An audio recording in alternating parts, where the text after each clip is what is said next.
di dalam kitab Safinatun Najah. Yang kemarin kita sudah belajar fi arkanil iman, tentang apa itu iman, rukun-rukunnya apa saja. Kita kemarin sudah belajar tentang beberapa arkanul Islam, kemudian kita sedikit lompat tentang arkanul iman, dan kita mulai saja sekarang masuk fi alamatil buluk. Kita masuk yang mana benar-benar bab fikih, yang tadinya kita dalam buku ini diawali dengan bab-bab akidah. Kemudian kita sekarang masuk ke bab fikihnya. Kalau dalam kitab ini diawali dengan fi alamatil buluk, tanda-tanda seseorang atau orang itu masuk ke dalam golongan, kalau bahasa Indonesianya itu menyerap dari bahasa Arab, balik, sudah masuk balik. Jadi bapak-bapak dan ibu perlu diketahui, dalam Islam itu ada beberapa fase. Yang pertama, ketika seorang itu masih kecil, anak baru lahir, itu disebut sobi. Dan nanti ketika sudah mulai mudeng, itu nanti disebut sebagai fase mumayyiz. Atau mungkin kalau kita hari ini jenengan ngasih duit teng putrane jenengan, dan putrane jenengan itu sudah tahu membedakan ini dit 1000, dit 1.000 kuwi warnane abang misalkan, ya dit 20.000 warnane biru, warnane hijau. Lah maka dia sudah termasuk sebagai mumayyiz. Dan fase yang selanjutnya itu adalah fase balik, yang mana di fase ini nanti ada beberapa ketentuan syar'i yang kita akan pelajari. Kemudian nanti naik ke fase, kalau dalam Islam itu ada syabab. Syabab itu mungkin umuran kula sampai jenengan. Tapi nek Pak Mustafa pun mboten. Pun termasuk syekh, orang yang tua. Jadi fase syabab itu ada beberapa ulama mengatakan dimulai dari umur balik sampai antara umur 40 tahun. Syabab itu bahasa Indonesianya itu pemuda, Pak. Jadi jenengan yang umurnya masih 39 tahun itu jenengan masih muda. Walaupun mungkin ubahnya sudah banyak, tapi itu hakikatnya jenengan masih muda. Di sini alamatul buluk, tanda-tanda seseorang itu sudah masuk ke fase balik itu adalah fihi thalathatun, di dalamnya itu ada 3 tanda. Tamamul khamsa asrata sanatan fi dzakari wal untha. Jadi tanda yang pertama, seorang itu masuk balik, dia itu umur 15 tahun. Jadi kalau umur 15 tahun, dia pasti sudah balik. Ini menurut pendapat Imam Syafi'i. Jadi kok misalkan jenengan nanti menemukan kalau mungkin jenengan hari ini penggemar anak-anak muda itu kan banyak menggemari artis Korea Nah, jenengan kalau misalkan lihat artis Korea itu kan jenggoten enggak, kumisen juga enggak. Nah, nggih napa mboten? Nggih, jenengan mang presani mawon. Nah, itu kalau secara tanda-tanda kita belajar mungkin dulu di SMP, di pelajaran biologi, salah satu tanda ketika seorang itu masuk balik itu tumbuh jenggot, kemudian tumbuh kumis, tumbuh bulu kemaluan, tumbuh bulu ketiak, dan juga kalau laki-laki suaranya mulai membesar. Tapi kalau jenengan lihat artis-artis Korea, ini kok laki-laki tapi seperti itu. Jadi kalau Imam Syafi'i Kalau seandainya ada seorang laki-laki jenggote nggih dereng enten, kumise nggih dereng medal, kok sudah 15 tahun ke atas, maka dia sudah terkena wajib sholat, sudah wajib. Zakat kalau seandainya dia punya harta dan masuk nisabnya dan haulnya, maka dia sudah wajib zakat. Itu tanda yang pertama. Kemudian tanda yang kedua, wal ihtilamu fi dzakari wal untha litis isinin. Dan juga ihtilam. Ihtilam niku napa Pak? Bu? Mimpi basah.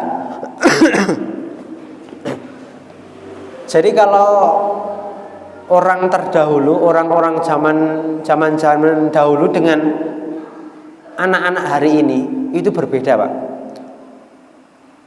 Jadi kalau zaman dahulu dengan hari ini kan karena mungkin salah satu fitnah akhir zaman yang mana dikatakan oleh Rasulullah, semakin kita mendekati dengan hari kiamat, maka fitnah akhir zaman itu semakin dekat, semakin banyak.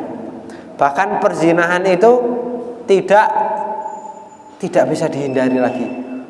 Bahkan dikatakan dalam sebuah hadis itu, sebaik-baik orang ketika itu nanti dia itu yang mengatakan, wah sebaiknya kamu itu kalau berzina itu di belakang tembok ini.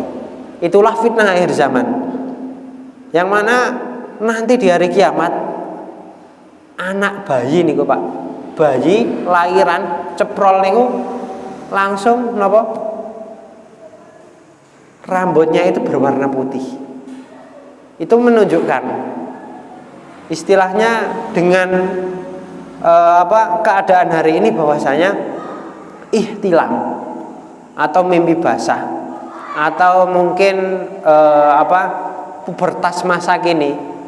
Kalau zaman dahulu mungkin 14, 13 itu baru mungkin masuk pubertas, baru mengalami yang namanya haid. Dan hari ini jenengan bisa lihat di riset, bisa lihat cari di Google mungkin. Anak umur 6 tahun, anak kelas 6 SD, kelas 5 SD itu sudah banyak yang haid sekarang. Dan bahkan kalau dahulu zaman saya itu saja, ketika saya masih SMP, itu sudah mulai mengenal yang namanya pacaran. Dan hari ini SD itu sudah bukan hal yang asing lagi. Bahkan SD kelas 1 itu sudah ada bibit-bibit cinta dengan lawan jenis. Itu karena apa? Semakin hari fitnah itu semakin besar, yang mengakibatkan masa pubertas manusia pun juga mengalami kemajuan. Dan mungkin hadis Rasulullah tadi yang disebutkan bahwasanya kelak di hari kiamat anak kecil lahir itu langsung ubanan. Nah itu mungkin saja bisa dikaitkan dengan kejadian kita hari ini, yang bahwasanya pubertas semakin hari semakin maju. Nah disinilah salah satu tanda yang menjadikan orang itu balik. Kalau seandainya dia belum umur 15 tahun, belum ada tanda-tanda pubertasnya. Kalau mungkin laki-laki keluar jenggotnya, kemudian tumbuh bulu-bulu di tempat-tempat yang khusus, nah salah satu tandanya adalah ihtilam, mimpi basah, baik laki-laki maupun perempuan. Jadi kalau ada anak 6 tahun sudah mimpi basah, maka dia sudah wajib sholat. Jadi nek jenengan bapak-bapak ibu-ibu punya anak, punya putu, punya ponakan atau apapun itu, anak kecil kok sudah mimpi basah, maka kita sebagai orang tua, kita sebagai orang yang paham, kita harus mengingatkan bahwasanya sudah memiliki kewajiban untuk sholat. Kemudian yang tanda-tanda yang ketiga, wal haidu fil untha litis isinin.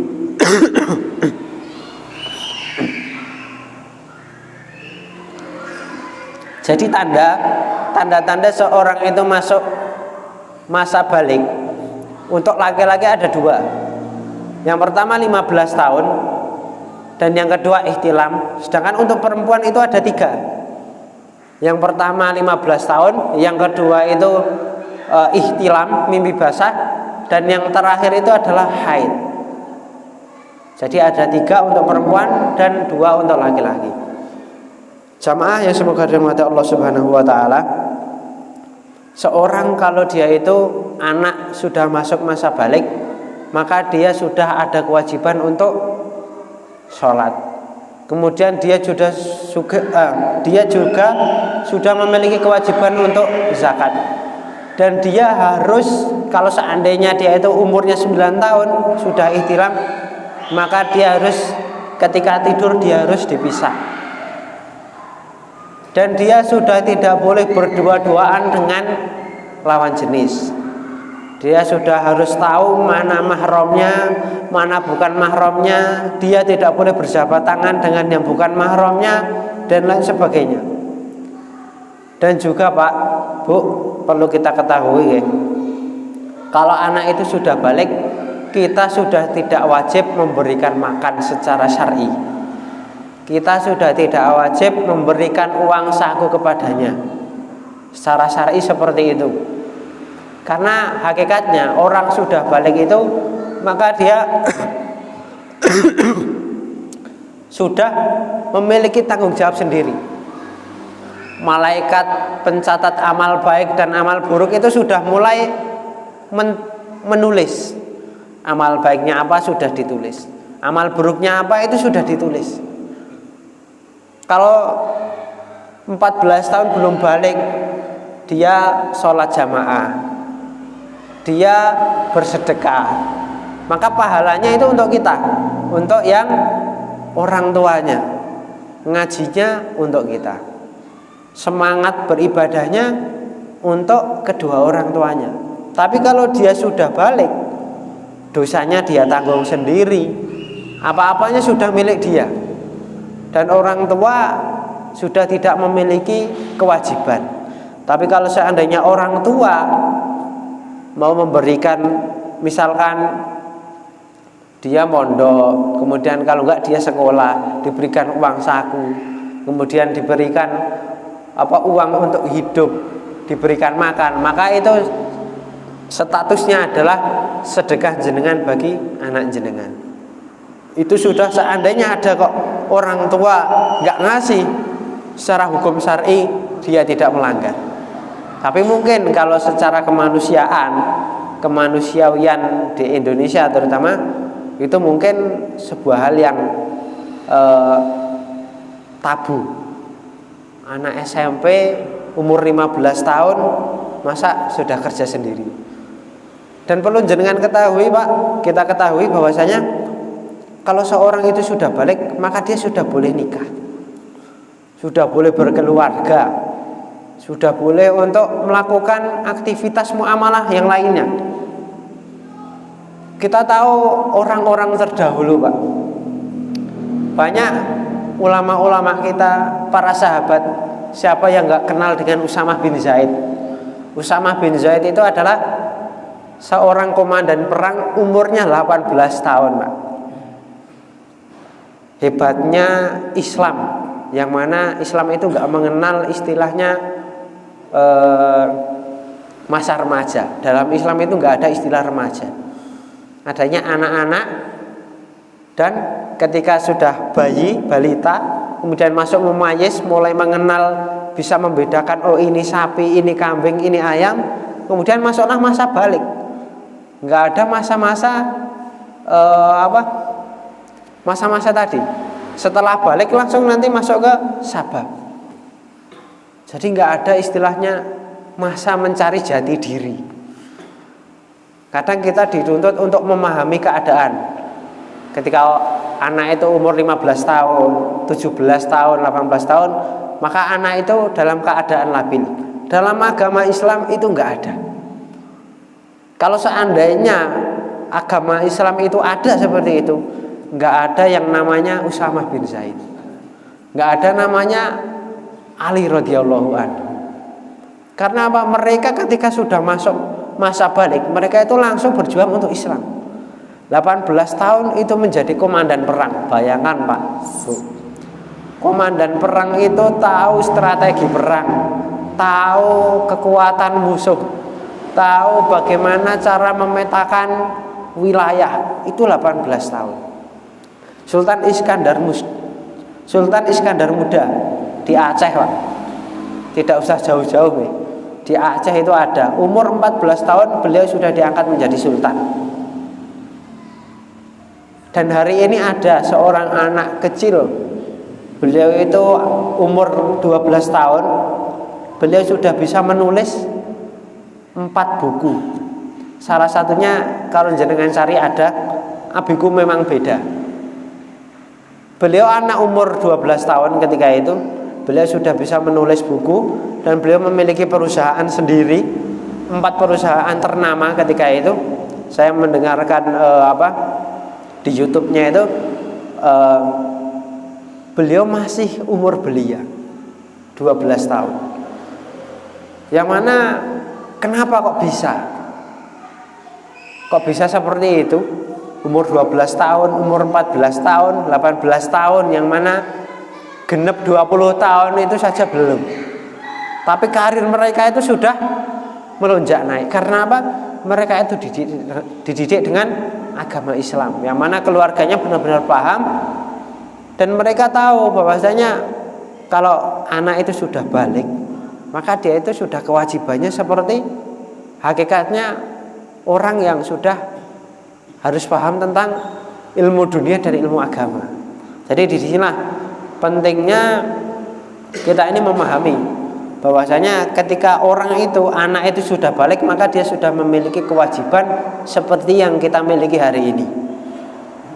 Jangan kita kalau punya anak sudah balik kita manja, kemudian kita wayai sholat, wis lah, lagi sibuk, lagi belajar, lagi apa. Ketika wayai sholat kita ingatkan sholat. Bahkan Rasulullah dengan sahabat Ali radhiyallahu anhu, ketika sahabat Ali itu sudah menikah, apa yang dilakukan Rasulullah sebelum beliau meninggal itu selama 8 bulan berturut-turut itu tidak bosan-bosannya beliau selalu datang. Ketika beliau sebelum berangkat ke masjid, beliau mampir ke rumahnya Ali dulu, ngetok-ngetok rumahnya 5 waktu sholat itu Pak, ngetok-ngetok rumahnya untuk apa? Mengingatkan sholat. Itu Ali radhiyallahu anhu, yang mana beliau itu sudah gede, sudah berkeluarga, tapi Rasulullah SAW beliau tidak pernah bosan untuk selalu mengingatkan untuk sholat. Jadi di sini tadi alamatul buluk salah satu tanda-tanda seorang itu sudah, anak itu sudah masuk balik itu adalah ada 3. Yang pertama itu adalah sudah 15 tahun. Yang kedua itu sudah ihtilam, sudah masuk, sudah mengalami mimpi basah. Dan yang ketiga itu bagi perempuan khususnya al-haidu, beliau sudah haid atau keluar darah haid. Jadi bapak-bapak, itulah tanda-tanda seorang itu masuk ke masa balik. Kemudian lanjut yang bawahnya tentang fi faraidil wudu. Sebelum kita masuk ke bab tentang fardunya wudu, apa saja sih yang perlu dan wajib dalam wudu itu apa saja? Mungkin dari alamatul buluk, tanda-tanda seseorang atau anak itu masuk ke masa balik. Di sini ada pertanyaan dari jenengan Pak. Tanda-tanda seorang masuk balik itu. Ada yang mungkin belum jelas, mungkin dari jenengan. Kalau tidak ada, kita lanjut ke faraidil wudu. Fi faraidil wudu. Wajib, sesuatu yang wajib dalam wudu. Furudul wudu sitatun. Dalam kita ini berwudu itu ada 6 yang wajib kita penuhi. Al-awwalu an-niyatu, yang pertama itu adalah niat.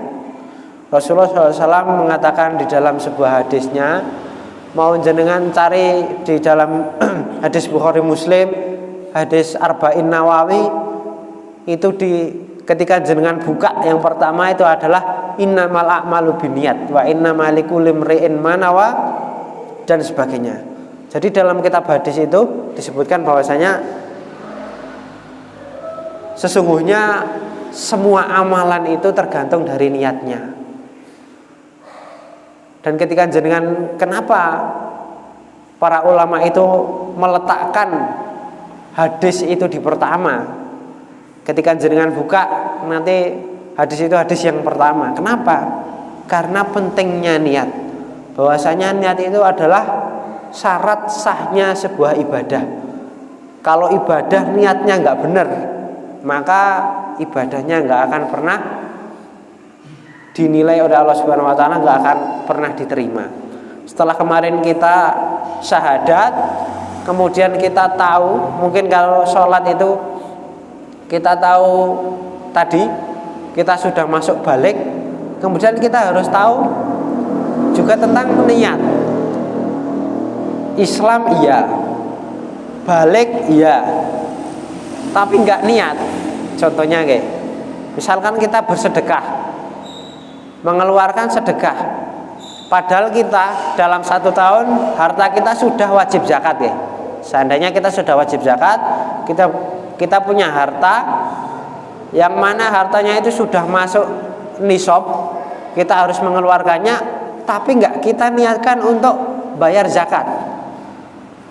Kita sudah hitung-hitung persis sesuai dengan kewajiban kita bayar zakat, tapi kita nggak niat zakat, niatnya hanya sedekah buat bangun masjid. Padahal kalau kita bayar zakat nggak boleh buat bangun masjid. Zakat itu ada 8 asnaf yang harus nanti ada 8 golongan yang mendapatkan harta zakat itu, dan itu tidak boleh untuk bangun masjid, bangun jalan, nggak boleh.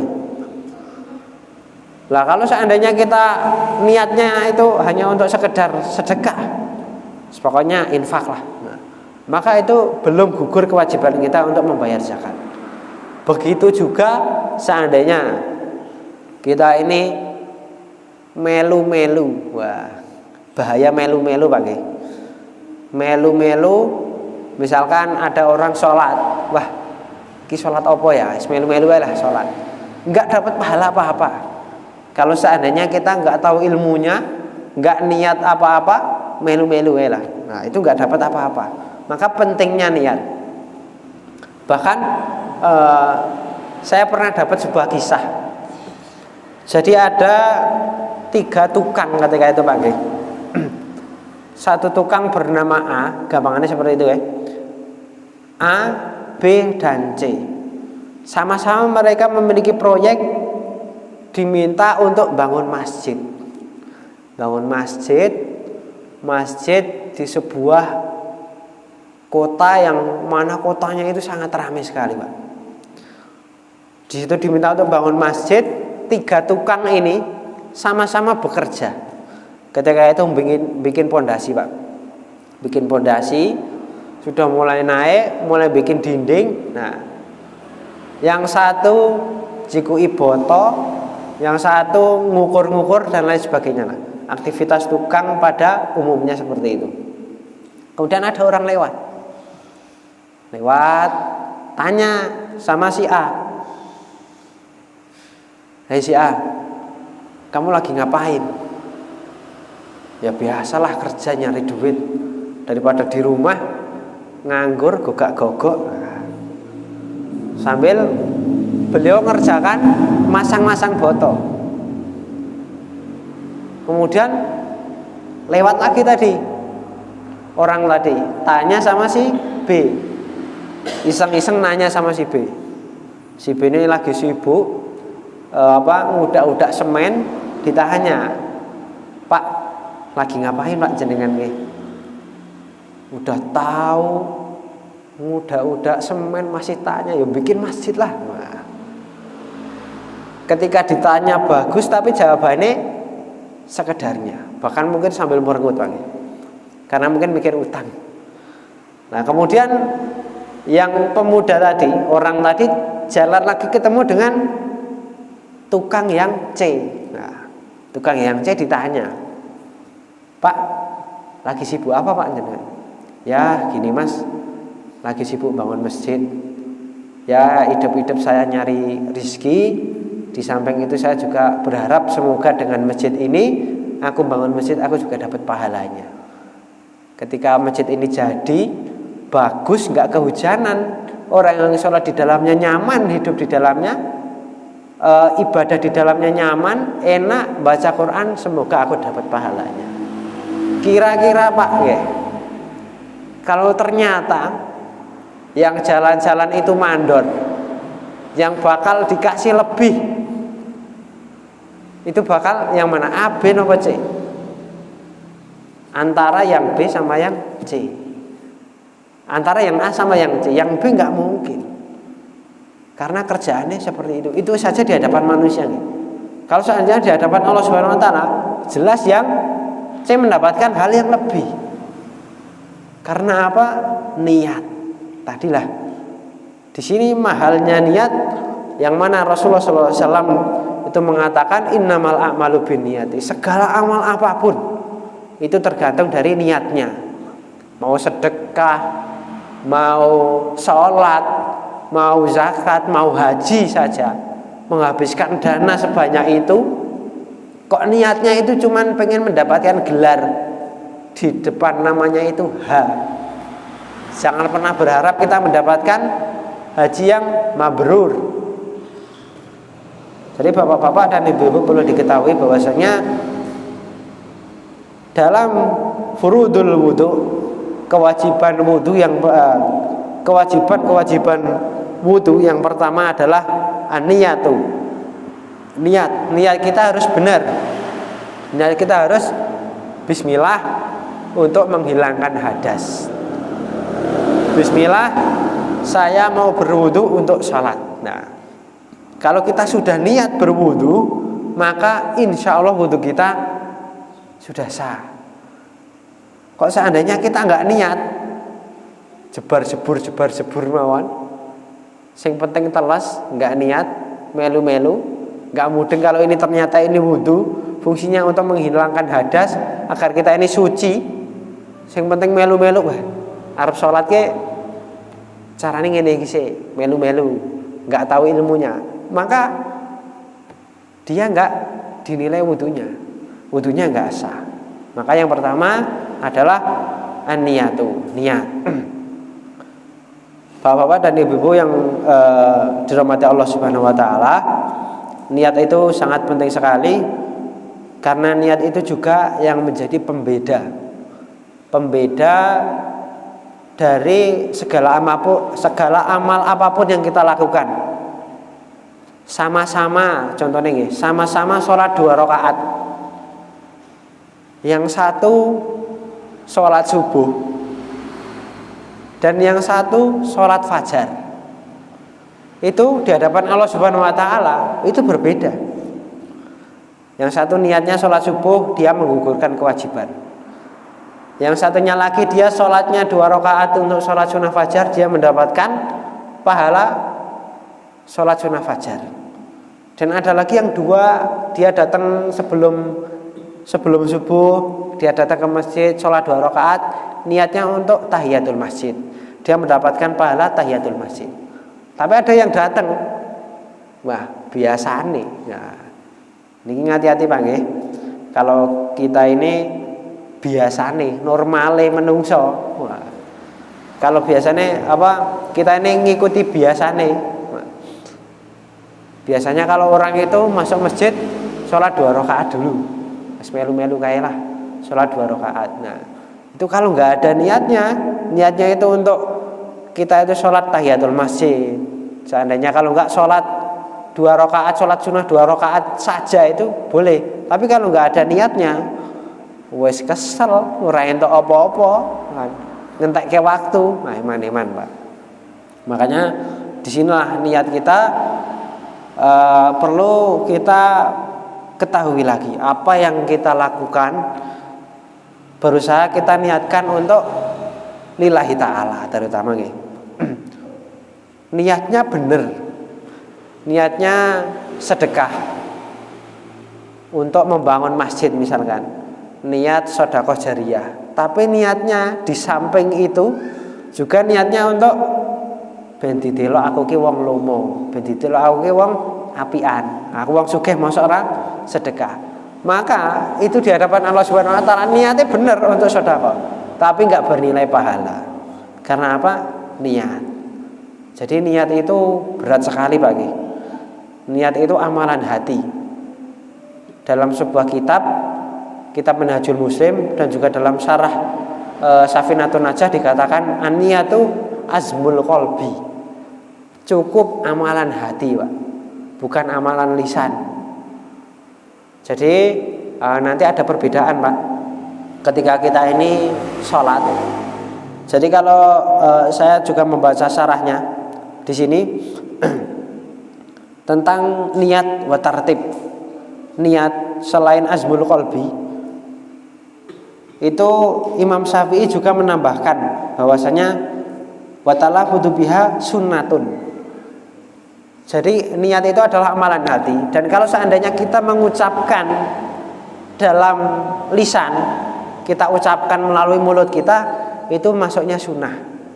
Jadi nanti jenengan ketika jenengan berada di kalangan Nahdliyin, kalangan orang-orang NU, ketika orang itu mau sholat, biasanya kan mereka nawaitu, kalau enggak usolli fardhol isya'i dan lain sebagainya. Itu kenapa mereka mengucapkan atau melafadzkan seperti itu? Karena mereka takut kalau seandainya nanti di hatinya itu Masya Allahu Akbar lagi niat sholat isya misalkan. Nah, karena mereka takut kelewatan seperti itu. Niatnya kan niat itu harus di pertama. Kalau orang Allahu Akbar baru niat, maka dia harus mengulangi lagi, harus niat dulu. Maka jenengan, saya pernah menemukan ketika itu ada orang itu Allahu Akbar baleni meneh, Allahu Akbar baleni meneh, baleni seperti itu, Pak. Karena apa? Mencari kemantapan hati. Nah, untuk menjembatani itu, Imam Syafi'i mengatakan di sini wa talafudzu biha sunnatun. Jadi talafut atau mengucapkan niat secara lisan, usolli fardhol isya'i misalkan, atau usolli fardhol asri. Nah, itu untuk apa?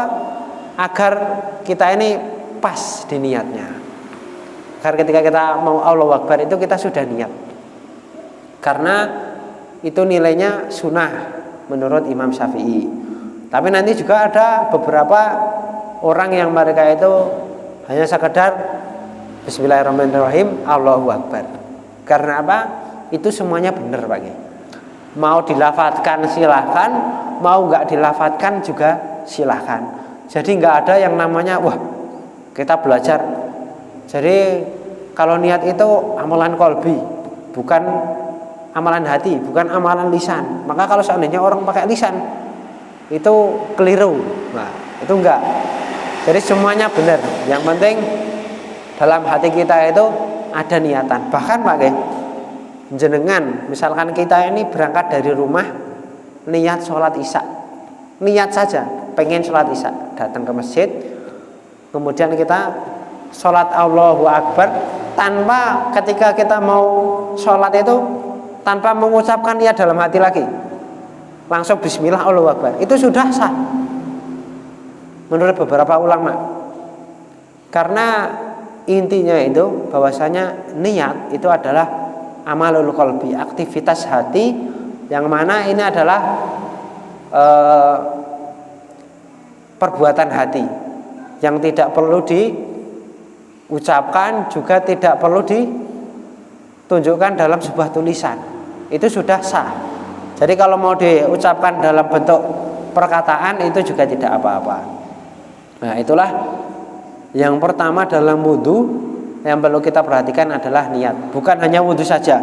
Nanti dalam sholat, dalam sedekah, dalam zakat, dalam haji, apapun ibadah, itu nanti yang pertama kali itu pasti yang ditulis awalan itu an-niyatu. Yang pertama itu adalah niat. Jadi pentingnya niat dalam sebuah ibadah seperti itu Pak. Membedakan antara satu amalan dengan amalan yang lain, juga menjadikan tolak ukur sebuah pahala. Sama-sama sedekah, uangnya sama, nominalnya sama. Yang satu sedekahnya untuk sedekah jariah, yang satu sedekah biasa. Di hadapan Allah Subhanahu wa taala beda pahalanya.